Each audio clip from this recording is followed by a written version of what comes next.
Bonjour à tous, donc on se retrouve aujourd'hui pour votre cours du jour qui, comme je vous l'ai indiqué dans le programme, portait sur la correction des exercices de géométrie.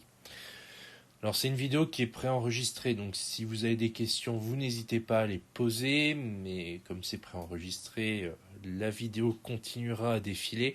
Par contre, je récupérerai vos questions pour y répondre soit directement par écrit dans le chat ou dans le Discord, soit carrément en faisant une autre vidéo pour réexpliquer ce qui ne va pas ou par indirect suivant la quantité de questions que vous avez à poser.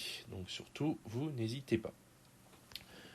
Donc autre chose par rapport à cette vidéo, donc je vous préviens d'emblée, pour des questions de droit, je ne peux pas mettre les énoncés des activités et exercices affichés sur la vidéo directement.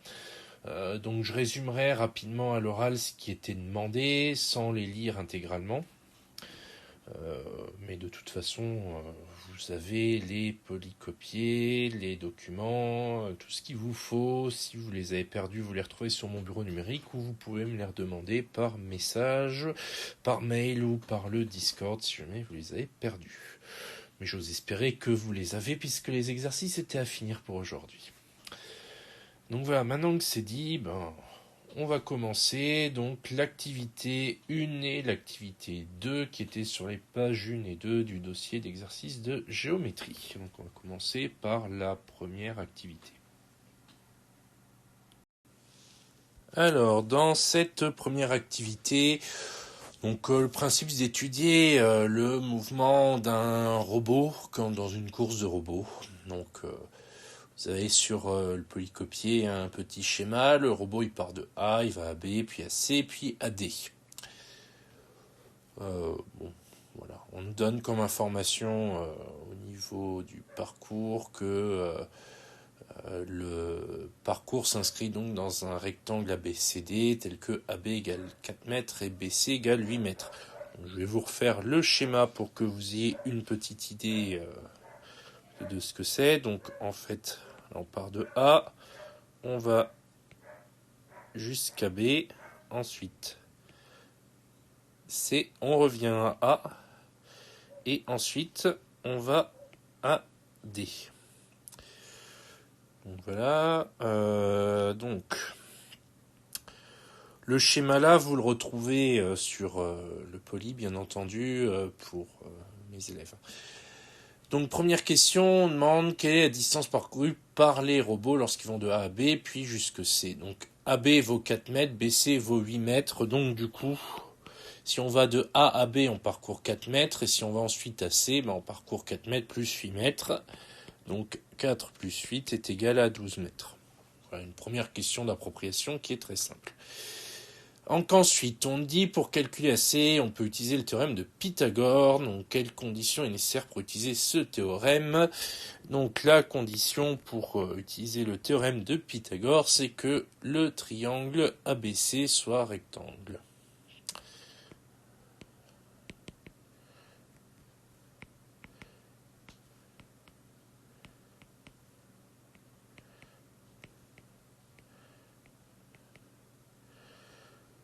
Voilà. Quel côté du triangle ABC représente l'hypoténuse? Donc ABC, on l'a tracé à main levée, vous le retrouvez sur votre feuille. L'hypoténuse, du coup, c'est AC.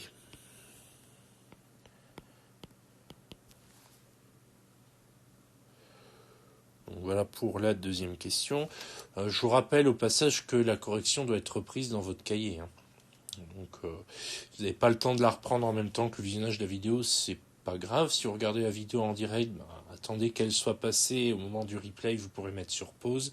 Et si vous la regardez en différé, vous pouvez mettre sur pause. Donc, n'hésitez pas à utiliser de l'option pause pour pouvoir recopier la correction si vous n'avez pas réussi à faire l'exercice. Donc question 3, on demande d'écrire l'égalité qui traduit le théorème de Pythagore appliqué au triangle ABC. Donc là, du coup, ce serait AC carré est égal à AB au carré plus BC au carré. Donc l'hypoténuse élevée au carré est égale à la somme des deux autres côtés élevés au carré. Donc calculer la distance AC, arrondir à l'unité. Donc là on remplace AB et BC par les valeurs qui sont données dans l'énoncé. Donc AB dans l'énoncé, on nous dit que ça vaut 4 mètres. Et BC, c'est 8 mètres. Du coup, pour calculer AC, on fait la racine de tout ça. Et après, on prend sa calculette, on fait le calcul et on obtient donc 8,944,2, etc. On nous dit d'arrondir à l'unité, donc 8,9 quelque chose, on arrondit ça à 9. Et voilà. Donc ensuite, calculer la distance de l'ensemble du parcours. Ça pour la question 4, petit a. Alors, là, on va refaire le schéma pour bien vous montrer les distances. Donc on part de A. Là, on va jusque B. Donc ça, AB, c'est 4 mètres. Ensuite, on va à C. Là, c'est 8 mètres. Ensuite, de C, on retourne à A. Donc là, on a 9 mètres. C'est ce qu'on vient de calculer. Et ensuite, on va jusque D. Ici. Et ça, AD, on est dans un rectangle, donc AD égale BC. Donc 8 mètres. Du coup, il suffit de faire la somme de tout ça. 4 plus 8 plus 9 plus 8. Et ça nous donne 29 mètres.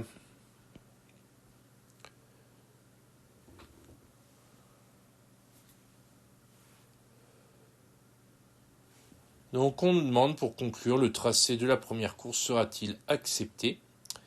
Alors là, il faut revérifier un petit peu tout ce qu'on nous donne comme indication. Et là, l'indication qui nous intéressait était un petit peu piégeuse puisqu'elle était au-dessus du titre, puisqu'on nous dit que le règlement de la compétition stipule que la distance parcourue lors de chaque course doit être comprise entre 15 et 30 mètres. Donc du coup, ça c'est des indications qui s'appliquent à l'ensemble des activités sur la course de robots. Et du coup, la bonne réponse, le tracé de la première course sera-t-il accepté ? La réponse est oui. Oui, le tracé sera accepté. Donc voilà pour cette première activité, donc sur une course de robots. Donc, voilà ce qu'il en était. Donc on enchaîne avec la deuxième activité qui est toujours sur une course de robots, mais cette fois-ci avec le théorème de Thalès. Donc il y a certaines choses qu'on a vues qui s'appliquent toujours, qui sont toujours d'actualité, comme notamment le règlement de la course. Donc course va être comprise entre 15 et 30 mètres. Par contre, du coup, on va avoir un autre parcours, donc une activité qui est vraiment disjointe. Il n'y a pas de lien direct à part qu'on parle du même sujet. On va voir ça maintenant.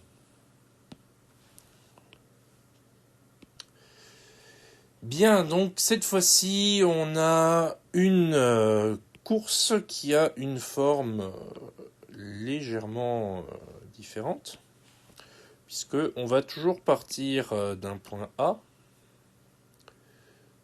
On va aller toujours vers un point C qui va se situer ici. On va redescendre vers un point E pour ensuite aller à un point F qui va se situer ici. Et on est toujours dans un rectangle que je vous représente en pointillé. Alors c'est très schématique pour que vous visualisez bien.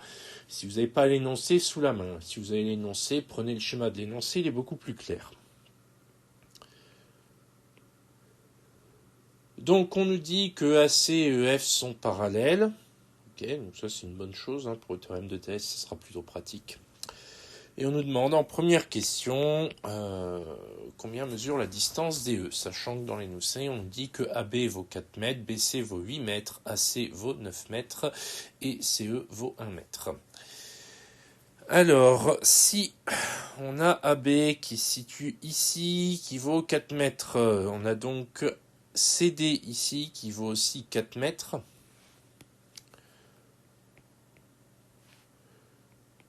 Bien visualisé. Donc ça ici, on nous dit CE vaut 1 mètre. Donc si tout ça vaut 4 mètres, ça vaut 1 mètre, le petit bout qui reste là, il vaut 3 mètres. Donc simple petit raisonnement à partir de la lecture d'énoncé. Jusque-là, rien de compliqué. Ensuite, question 2, on nous demande d'utiliser le théorème de Thalès pour calculer la distance FD. Mais avant de l'utiliser comme des barbares, on va déjà vérifier les conditions nécessaires pour utiliser le théorème. Alors, les conditions, elles sont pas très compliquées. Il faut déjà être dans un triangle qu'on va définir. Donc, dans le triangle ACD,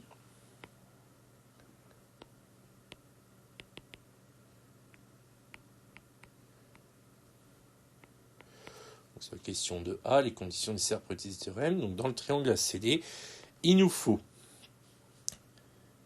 AC parallèle à FE. Ça, c'est bon. Ensuite, il nous faut E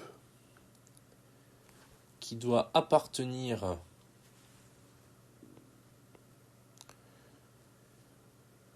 à CD, puisque c'est un des côtés du triangle, et F qui doit appartenir à AD. Et encore un autre côté du triangle. On part du point D et on fait les deux côtés. C'est comme ça que ça fonctionne.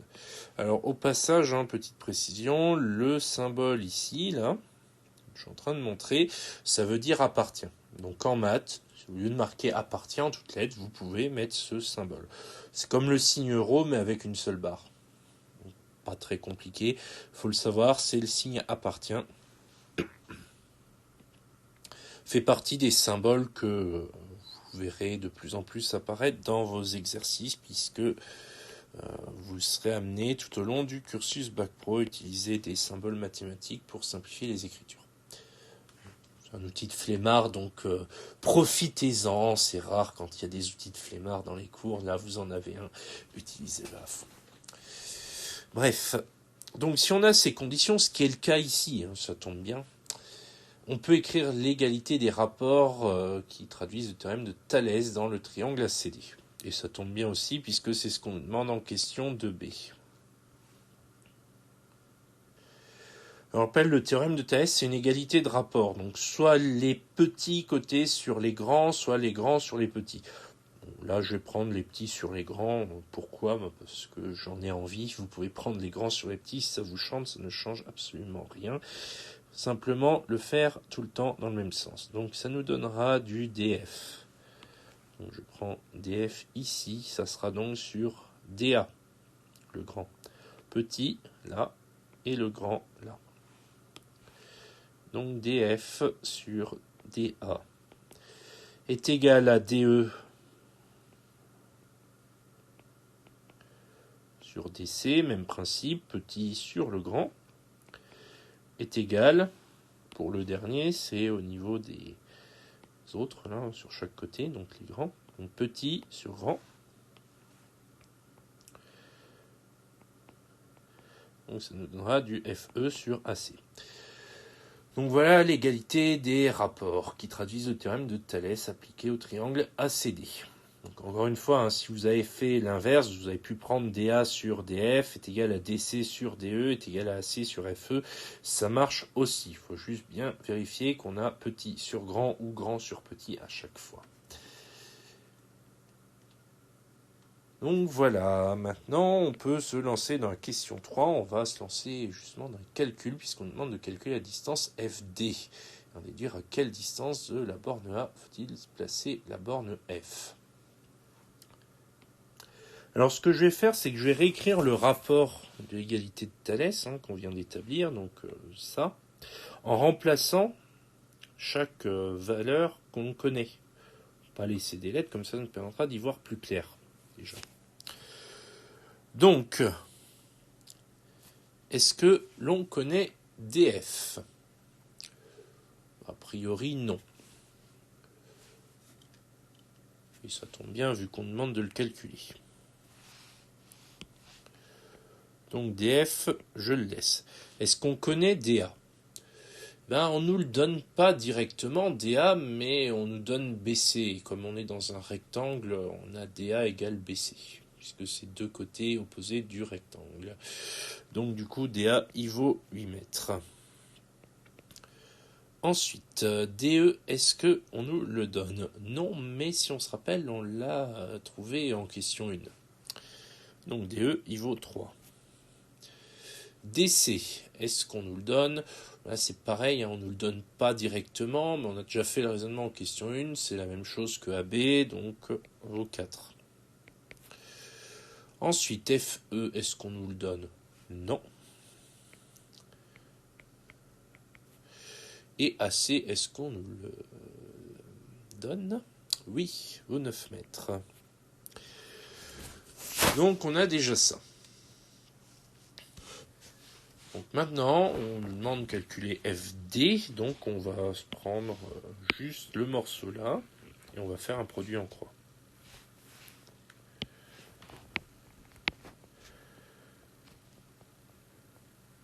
Donc si on a DF sur 8 est égal à 3 quarts, ça implique, avec le produit en croix, on aura donc 8 fois 3 divisé par 4, qui nous donnera DF.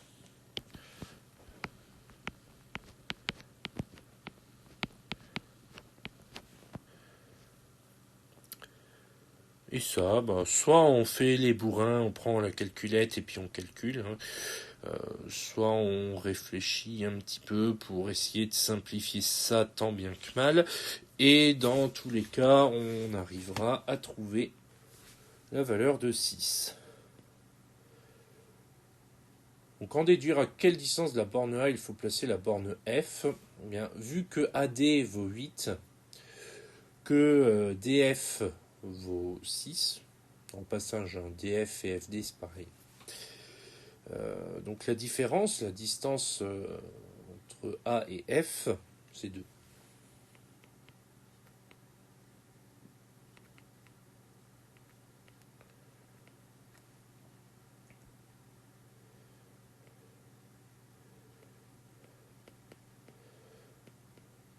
Il faut donc placer F à 2 mètres de A. Donc voilà, ensuite on nous demande en question B, on va la faire à côté ici, de calculer EF cette fois-ci. Donc on va prendre l'autre partie là ici, et on va effectuer de la même façon un produit en croix. Donc 3 quarts est égal à FE sur 9. Donc encore une fois, FE et EF c'est exactement pareil. Donc là, on aura ça. Produit en croix, toujours. Produit en croix, quelque chose de très utile avec le théorème de Thalès. Ça nous donnera donc du 3 fois 9 divisé par 4.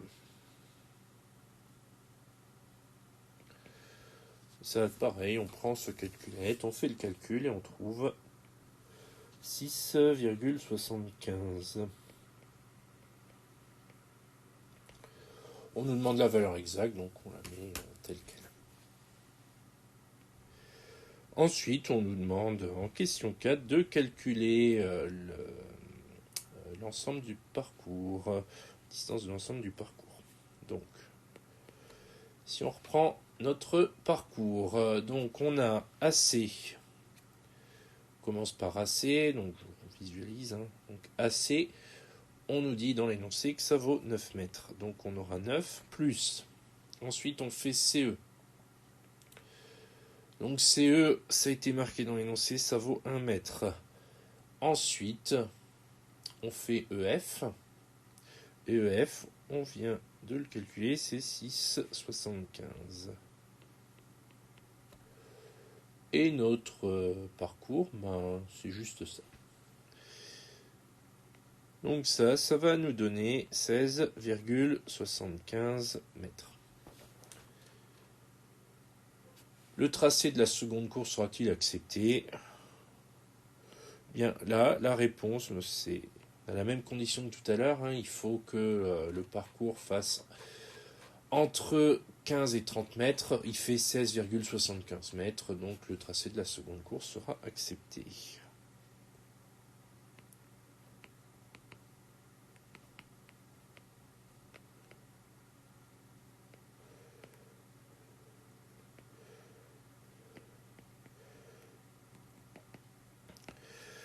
Voilà pour cette deuxième activité, donc, qui était sur le théorème de Thalès. Donc ces deux activités vous donnent deux beaux petits exemples d'application du théorème de Pythagore et de Thalès. Donc voilà ce que je peux vous dire sur ces deux activités. Donc encore une fois, je vous rappelle, elles sont à reprendre en correction dans le cahier si vous n'avez pas trouvé les réponses. Donc je n'avais pas eu le temps de tout prendre pendant le premier visionnage. N'hésitez pas à repasser la vidéo et à mettre sur pause. Vous pourrez mettre sur pause à partir du moment où la première diffusion se sera déroulée. Donc, n'hésitez pas à revenir dessus. Si vous avez des questions là-dessus, n'hésitez pas à me le signaler par messagerie ou en utilisant le Discord. Donc on va continuer sur les corrections d'exercices en s'attaquant à la liste d'exercices que je vous ai donnée. Alors c'était des exercices beaucoup plus courts que les activités, donc pouvoir en faire quelques-uns encore aujourd'hui. Et on va regarder les numéros 1 et 2 de la 4e page du PDF. Donc encore une fois, je ne peux pas vous mettre l'énoncé directement dans la vidéo, donc utilisez le PDF que je vous ai transmis. Vous avez l'énoncé, regardez-le pour bien comprendre de quoi on parle. Surtout que là, je ne pourrais même pas vous faire de schéma puisqu'on nous demandait dans les exercices 1 et 2 d'indiquer les différents solides usuels qui composent l'outil ou l'objet qu'on vous présentait. Alors, il fallait utiliser les éléments que vous aviez à disposition pour repérer les solides usuels. Donc dans le numéro 1, il s'agissait de repérer les solides dans un marteau de joaillier. Alors là c'était très simple. Le manche, c'était un cylindre.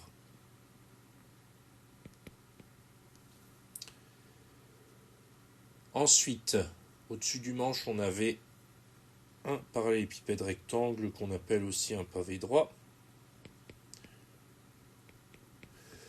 Et ensuite, au niveau de la pointe, c'était un cône. Donc voilà. Il n'y avait pas de difficulté, d'autant plus que les trois solides avaient des couleurs différentes. Donc voilà, simplement bien visualiser les choses, repérer qu'un objet, c'est une combinaison de différents solides usuels. Voilà tout l'intérêt de ce genre d'exercice. Ensuite, le numéro 2, c'est le même principe. Sauf que là, on avait un jouet qui peut rouler, qui est constitué de solides usuels. Donc tous les angles représentés étaient des angles droits et on demandait d'identifier les solides usuels qui le composent. Donc en rouge, on avait des cylindres. Les roues, aussi surprenant que ça puisse paraître, ce sont des cylindres. Des cylindres avec une hauteur très très faible, mais c'est des cylindres quand même.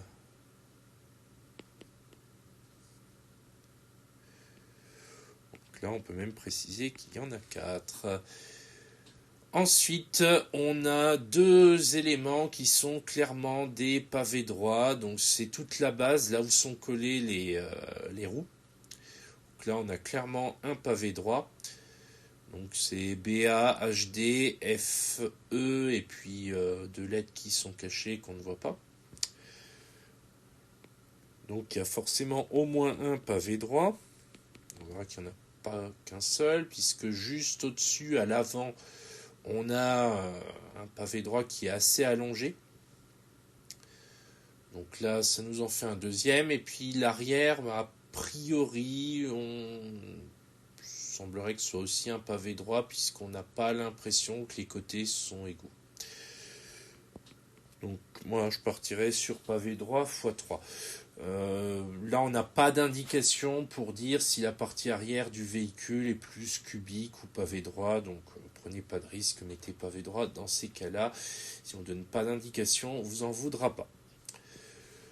Donc ça, voilà pour ces 2 petits exercices qui étaient de l'identification très simple de solides usuels dans un solide complexe.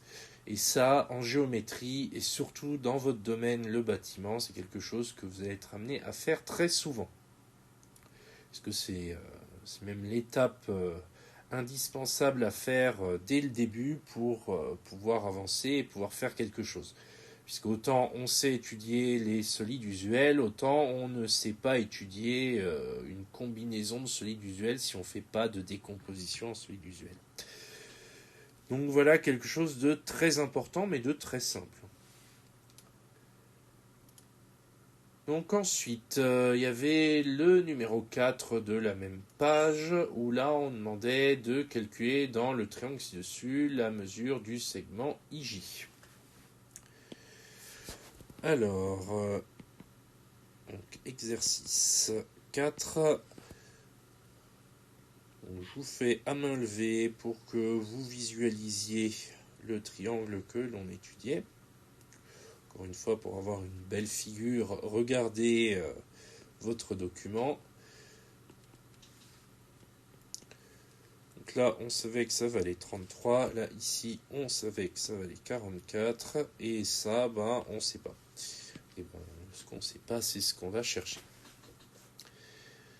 Donc, calculer dans le triangle ci-dessous la mesure du segment IJ. Évidemment, c'est de l'utilisation a priori du théorème de Pythagore. Donc, on va le faire avec la rédaction complète. Donc, dans le triangle KJI, rectangle en K, important de le préciser puisque c'est une condition nécessaire pour utiliser le théorème de Pythagore. Donc là, on applique le théorème de Pythagore.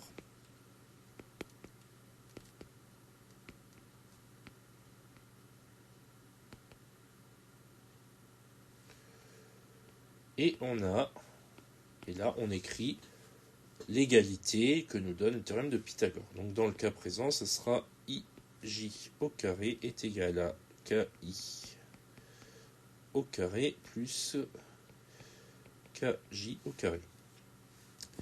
Et à partir de là, on peut faire les calculs. Donc on cherche IJ, ça tombe bien.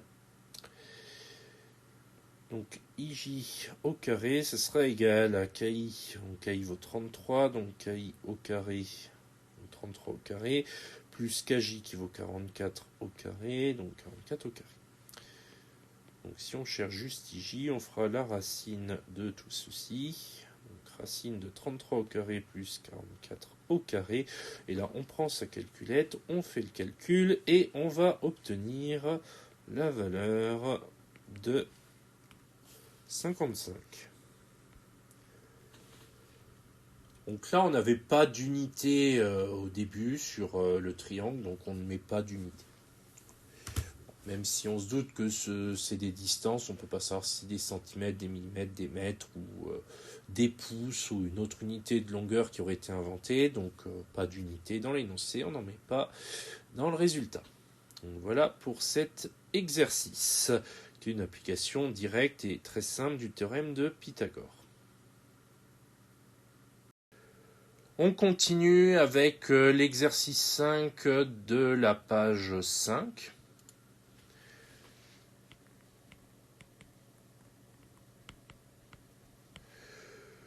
Donc là, on était dans un triangle ABC, rectangle en B. Donc là, on va déjà établir la relation de Pythagore.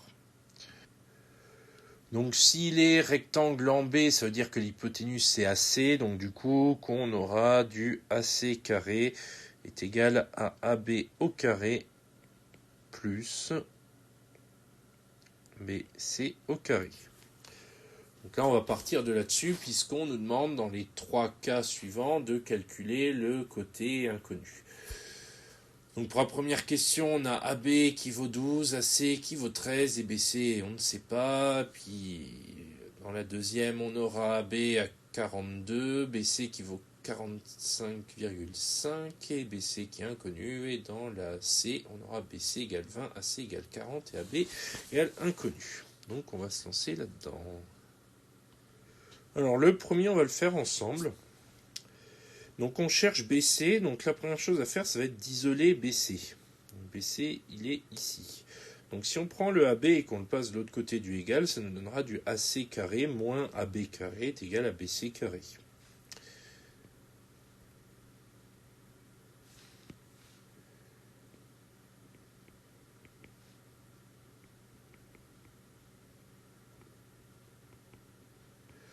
Partant de là, après le même principe, on remplace ce qu'on connaît par leur valeur et après on fera le calcul. Donc on aura du BC carré est égal à 13 au carré moins 12 au carré. Et du coup, BC vaudra la racine de tout ça.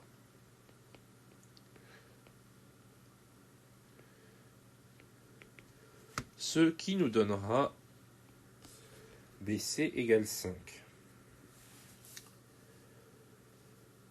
Donc voilà. Pour les deux autres, le principe est le même. Donc ce que je vais faire, c'est que je vais vous afficher la correction. On va la mettre ici. Donc voilà. Même principe, même genre de calcul. Vous avez les résultats, comparez à ce que vous avez fait, essayez de les refaire, entraînez-vous là-dessus. C'est de l'application bête et méchante du théorème de Pythagore. Tout comme l'exercice 6 qu'on va voir tout de suite, et qui était également à faire, où là, dans l'exercice 6, vous aviez un triangle qui avait cette tête-là. Mon triangle est très moche, mais on fera avec. Là, il est un peu plus joli. Donc, c'était un triangle RTS. On connaissait l'hypoténuse, on connaissait l'un des côtés, et on cherchait le côté inconnu. Donc là, c'est le même principe. On applique le théorème de Pythagore, et on trouve RT. Donc, on va afficher la correction. Vous allez regarder. Le principe est le même que tout à l'heure. Le seul point un peu délicat, c'est que on applique le théorème de Pythagore, on fait une petite transformation. On va voir tout ça. Donc dans le triangle RTS rectangle en T, on a RS au carré est égal à RT au carré plus TS au carré.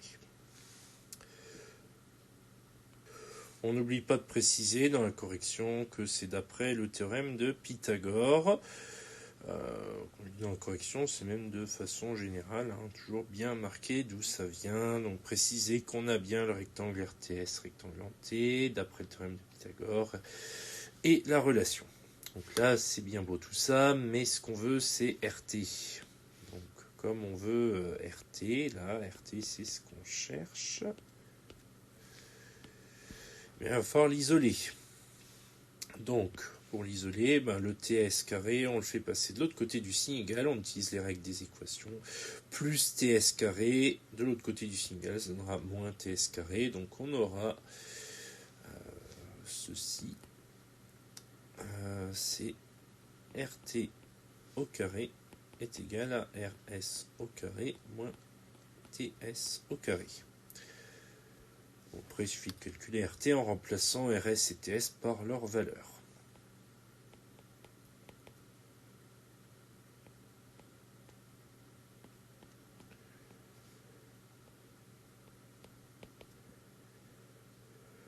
Donc on applique la racine.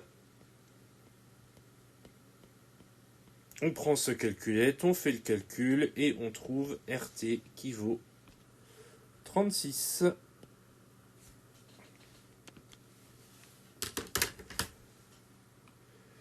Donc voilà pour cet exercice. On va maintenant passer au suivant, donc le numéro 9, qui lui est un petit peu plus surprenant, puisque on demande cette fois-ci de montrer, de déterminer plus exactement si un triangle est rectangle.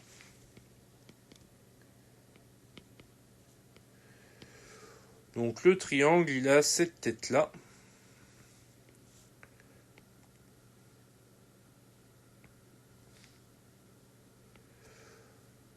Et on a les valeurs que je suis en train de vous indiquer. Donc là, pareil, vous avez tout ça sur votre poly avec la consigne complète. Donc là, la question, c'est de déterminer si le triangle ci-dessous est rectangle. Donc pour ça, le côté qui est le plus grand, s'il est rectangle, serait l'hypoténuse. Donc, il faut vérifier déjà à la valeur de HO au carré.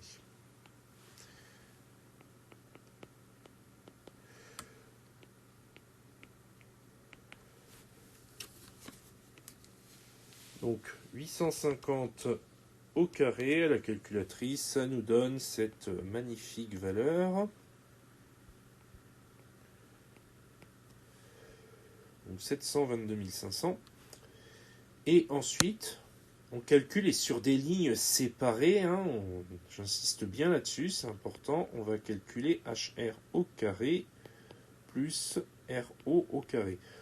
En fait, quand on cherche à montrer si un triangle est rectangle, il faut calculer d'un côté le plus grand côté élevé au carré et d'un autre côté, sans mettre de signe égal entre tout, on présuppose rien, donc on ne met pas la relation de Pythagore directement. Donc on calcule d'un côté le plus grand des côtés élevé au carré et de l'autre côté la somme des deux autres côtés élevés au carré. C'est ce qu'on est en train de faire. Donc là, ça nous donnera du 510 au carré plus 680 au carré. Et ça, la calculatrice nous donne ce résultat. 722 500. Donc là, intéressant, on a la même chose.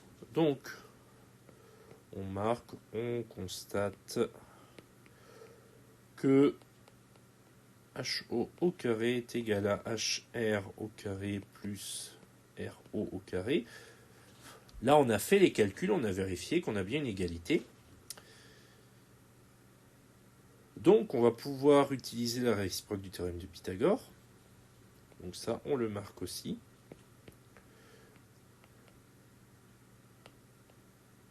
D'après la réciproque du théorème de Pythagore,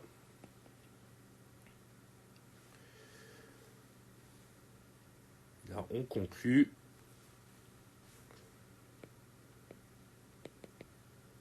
le triangle HRO est un triangle rectangle en R.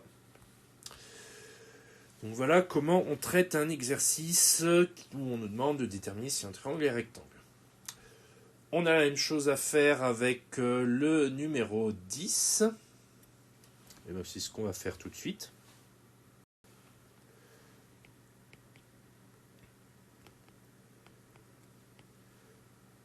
Donc exercice 10.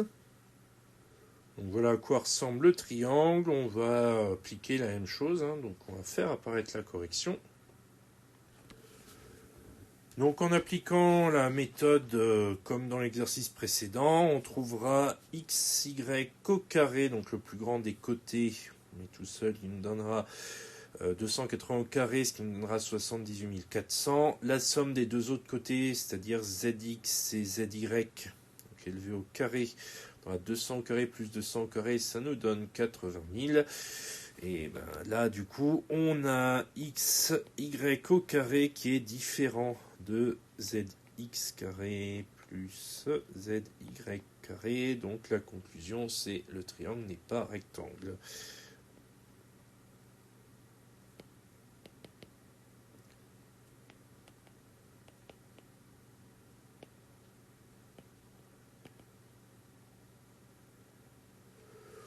Donc voilà. Voilà, du coup, il n'y a pas forcément besoin de marquer d'après la réciproque du théorème de Pythagore. Bon, si vous voulez être sûr de ne pas vous tromper, marquez-le quand même. Mais là, étant donné qu'on n'a pas d'égalité, on n'a pas de théorème à appliquer, ni de réciproque d'un théorème, donc à part conclure qu'il n'est pas rectangle, on ne peut rien dire de plus. Donc voilà pour cet exercice 10 et pour l'ensemble des exercices sur le théorème de Pythagore. Il en reste un dernier que je veux voir et corriger entièrement avec vous aujourd'hui, c'est le 12, qui lui est sur le théorème de Thalès. Donc on va regarder ça maintenant. Donc dans l'exercice 12, vous avez une figure qui ressemble à celle que je vous ai schématisée rapidement. Donc on nous demande de calculer KL et LM, sachant que IJ est parallèle à LM. Voilà, ça c'est l'énoncé. Donc comment on va faire? Donc déjà la première chose, ça va être de vérifier qu'on peut appliquer le théorème de Thalès, parce qu'a priori on est dans une configuration de Thalès. Dans un exercice, si vous voyez un triangle avec deux droites parallèles, dites-vous que c'est un petit peu ce qui va permettre d'appliquer le théorème de Thalès. Donc, là, du coup, il faut dire que L appartient à KI, que M appartient à KJ. Vu le schéma, c'est plutôt évident, donc... La condition supplémentaire, c'est que IJ est parallèle à LM, ce qui est le cas, c'est donné dans l'énoncé. Donc là, tous les voyants sont au vert pour appliquer le théorème de Thalès.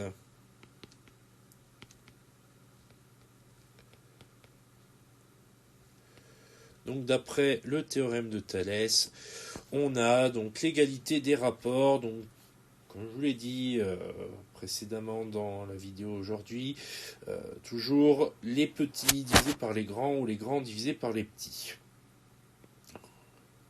Donc, prendre les grands ce coup-ci.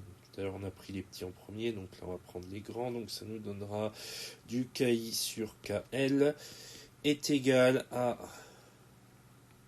KJ sur KM est égal à IJ sur LM.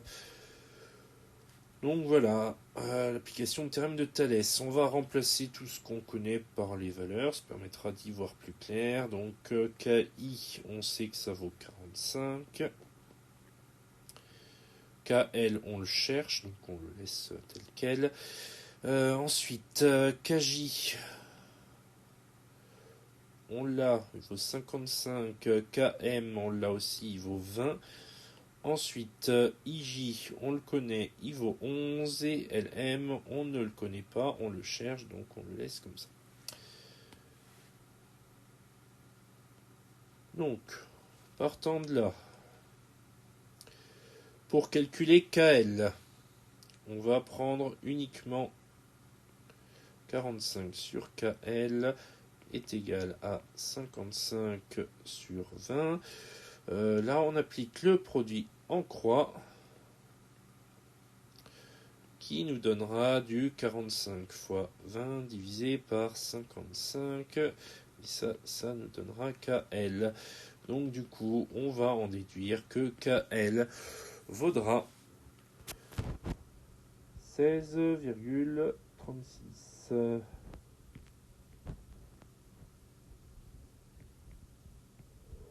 On ne nous précise pas à quoi on va arrondir, donc on va prendre deux chiffres après la virgule. on fait la même chose pour trouver LM. On va se mettre ici. Donc 55 sur 20 est égal à 11 sur LM. Un peu vite. Hop.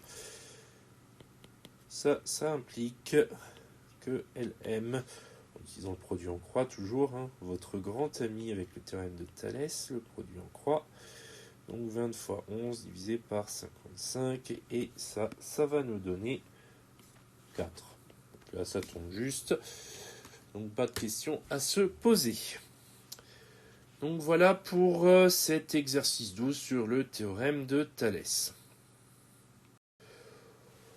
On arrive bientôt à la fin, mais ça tombe bien, il nous reste un tout petit peu de temps pour parler du numéro 13, où on avait 4 représentations de châteaux d'eau, et on demandait d'indiquer les solides usuels qui composent principalement ces châteaux d'eau.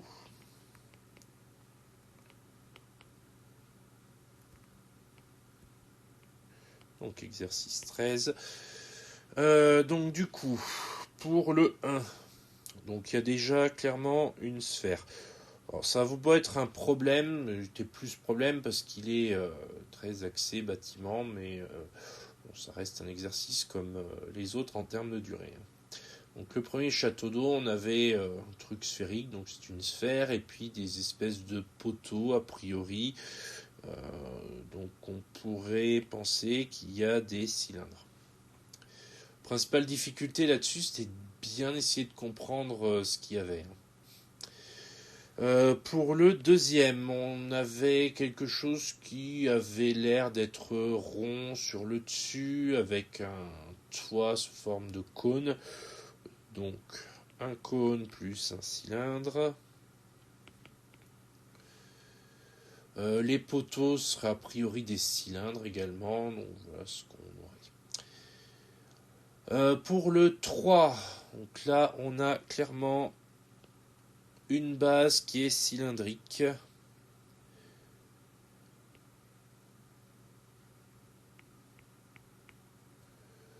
Et le dessus, a priori, ça serait un cône qui serait imbriqué dedans. Pas évident à dire comme ça. Quant au numéro 4, là c'est assez difficile à dire si on est sur une base cylindrique ou une base de pavé.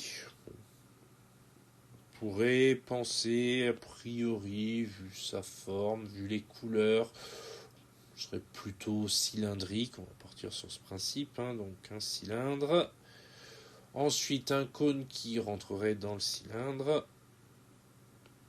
Et sur le tube, encore un cylindre. Donc voilà. La plus grosse difficulté sur cet exercice, c'était surtout de bien comprendre les formes telles qu'elles étaient, parce qu'on avait quand même des images qui n'étaient pas hyper claires, et bien souvent, ça va être la difficulté sur ce genre d'exercice où il faut identifier les solides usuels. Dans la réalité, par chance, c'est beaucoup plus facile à repérer, puisque là, vous l'aurez compris, quand vous êtes sur une feuille, vous avez quelque chose qui est plan. Alors que quand vous êtes dans la réalité, les choses sont en 3 dimensions. Tout bête. Donc voilà pour cette salle d'exercice sur la géométrie. Il n'y a pas grand chose de plus en géométrie. On pourrait ressortir des exercices sur théorème de Pythagore, théorème de Thalès. Après, ça tournerait toujours à peu près à la même chose. Alors, entre les activités, les exercices qu'on a corrigés aujourd'hui, vous avez de quoi faire. Si vous avez des questions, n'hésitez pas à me en faire part, parce que si jamais vous avez des difficultés ou que vous voulez revoir des choses, retravailler des éléments, vous n'aurez pas forcément tout compris, il ne faut pas hésiter à me le dire pour qu'on retravaille dessus. Il n'y a pas de souci, même si un planning a déjà été établi, on peut tout à fait le modifier en fonction de vos questions. Il y a également un exercice résolu qui est assez complet. Il se trouve en 10e page du PDF. où là, il y a la totale, hein. Il y a de la reconnaissance de figures, il y a de la reconnaissance d'éléments de géométrie, il y a du théorème de Pythagore, du théorème de Thalès, donc c'est vraiment un exercice complet. Il se trouve juste après le numéro 26, donc je vous conseille vraiment de le regarder. En plus, ça ferait un bon entraînement si vous essayez de le faire, et puis comme vous allez le corriger à côté, c'est libre à vous pour retravailler un peu dessus. Donc voilà, c'est tout pour aujourd'hui. Alors je vous rappelle que demain, vous avez un QCM IDOCO.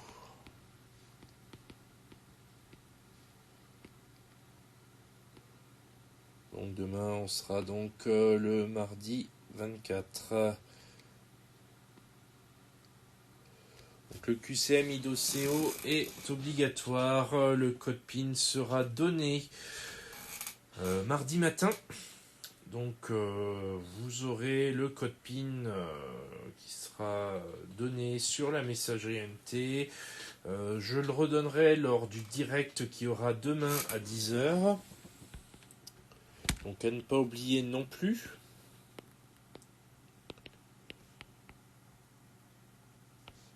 Dans le direct demain à 10h, je répondrai aux questions que vous poserez éventuellement sur la géométrie. Donc ça veut dire que vous m'envoyez vos questions dans la journée. Si vous voulez que j'y réponde demain, il faut que je sois au courant. Je regarderai même jusque 9h45 demain les questions. Mais si vous en avez, envoyez-moi les le plus tôt possible. Je les prenne en compte.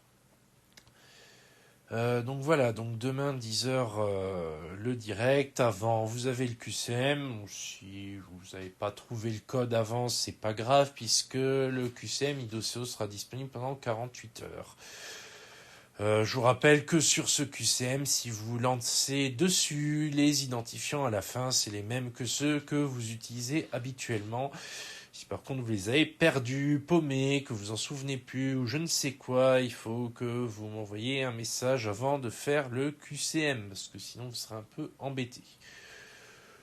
Donc voilà, je vous rappelle aussi que si vous êtes d'accord, et uniquement dans ce cas-là, pour mettre votre prénom sur un site internet tiers, qui ne dépend pas de l'éducation nationale, vous pouvez aussi mettre votre prénom et votre nom à la fin, mais ce n'est pas obligatoire, et moi je vous conseillerais vivement d'utiliser les identifiants que je vous ai donnés pour rester anonyme sur internet.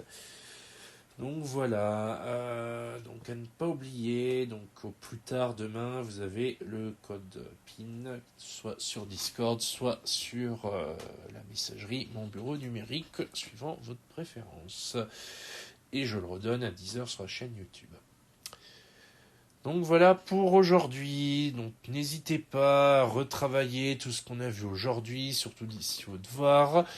Je vous laisserai une fin de semaine un petit peu plus relax, donc vous aurez le temps de retravailler cette vidéo qui est quand même très longue puisqu'on est à presque 1 heure maintenant. Donc vu que c'est de la correction d'exercices, faut pas hésiter à refaire les exercices, appuyer sur la correction, les retravailler et n'oubliez pas de prendre tout ça en note dans votre cahier. Sur ce, je vous souhaite une bonne journée et à demain.